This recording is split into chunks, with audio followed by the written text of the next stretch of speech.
Hi everyone, welcome back to our channel. We are visiting our factory today, and I will show you all the base materials we are using for the hair systems. First, we have Swiss lace and French lace. These lace materials are lightweight, breathable, and commonly used for natural-looking hair systems.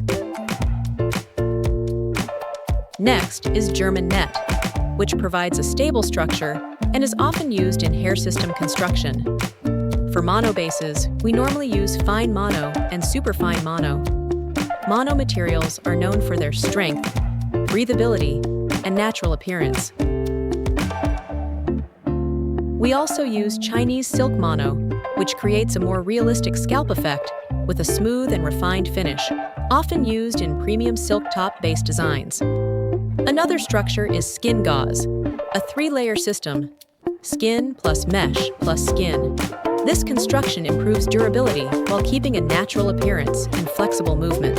Finally, we have clear PU, which is thin, skin-like, and highly natural at the perimeter. It is widely used for ultra-realistic hairlines and easy attachment. Each base material serves different needs in realism, durability, and comfort. Follow us for more detailed structure reveals.